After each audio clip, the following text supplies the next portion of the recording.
Hello, everybody. Happy Monday again. Here we are. So, I was listening to a really interesting podcast this past weekend, and they were talking about the mystical, the neuroscience of the mystical experience, and the essential reality that we don't really have any tools in our modern world to help us actually comprehend this, which I thought was really interesting and really true. So, mystical experiences have been a part of humanity since we have existed, really. It's been a part of searching for the greater meaning, for our consciousness, and whether that be spontaneous, whether that be through divine intervention, through God, through spirituality, or more commonly, whether that be through plant medicines or chemicals.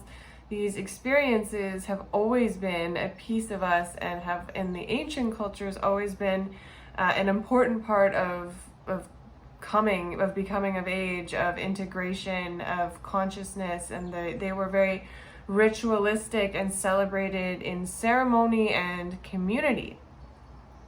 Nowadays, there's still a lot of this happening, especially now in 2022.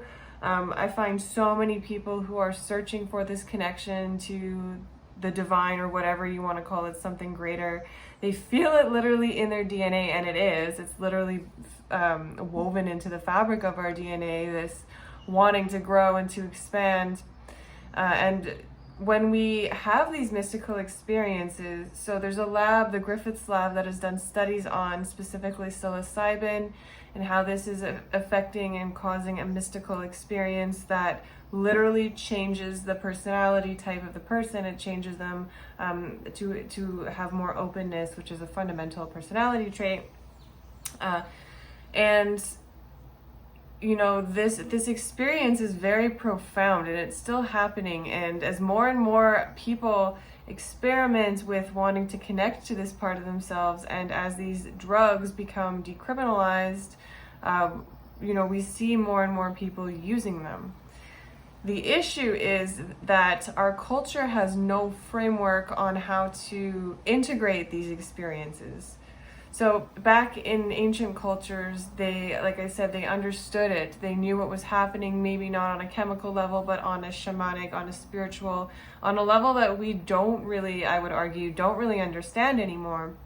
And so we've lost the importance of this integration period. And so what ends up happening a lot of the time is this energy, this realization that comes through this mystical experience. There's actually studies that show it fundamentally is changing our DNA.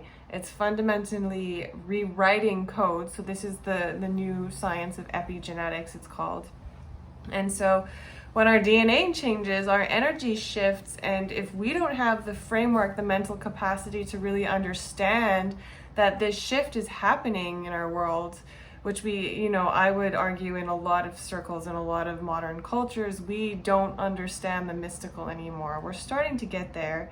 We're starting to be curious about it, but, we often just shut it down. It's not scientific. We don't understand it, but our bodies still experience it.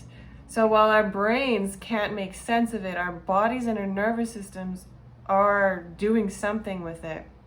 And so this energy, this blockage, this shifted DNA has no context on which to reorganize itself or express itself, and it ends up getting stuck in the body, in the mind, and in the psyche, and in the nervous system. And this is, again, how I talked about last week, how many ancient cultures understood disease is just energy blockages moving throughout the body that get stuck. And promoting health again is realigning these energy pathways. So part of this is going to be the energy and the integration that comes from these experiences from our environment that fundamentally shift who we are. And I would argue that, maybe if you don't really know what I'm talking about, just think about an experience that you've had that's been really impactful in your life. It doesn't have to be, maybe it's like a near-death experience, or a really big event, but maybe it was a conversation or a person you met or a really good meal, something that stands out for you, and those are often those moments that trigger something inside of you that change who you are as a person. So, it really got me thinking about the importance of integration, and not only integrating these mystical experiences that are profound in our life, but also just, in the everyday, integrating and recognizing when this is happening. Because if we don't, you see it manifest in the body. And I see this all the time in my patients. I'm trained as a doctor in a very medical sense to look for where's the physical imbalance. And while I do that, it's also manifesting or realizing where it's manifesting from. Where's the root behind the physical imbalance? What is the cause? And sometimes it's on a level that we don't quite understand yet. And working with that layer is where the real magic happens. So where I'm going with this, I think, is just, recognizing what the role of the mystical, what it plays in your life. Do you recognize when it's happening? How does it show up for you? Have you ever had an experience like this where it's fundamentally changed your outlook and who you are as a person? Do you feel like you've processed that, good or bad? If you just sit with your energy right now, what is coming up for you? I would love to hear more about that, and I hope you have a beautiful week.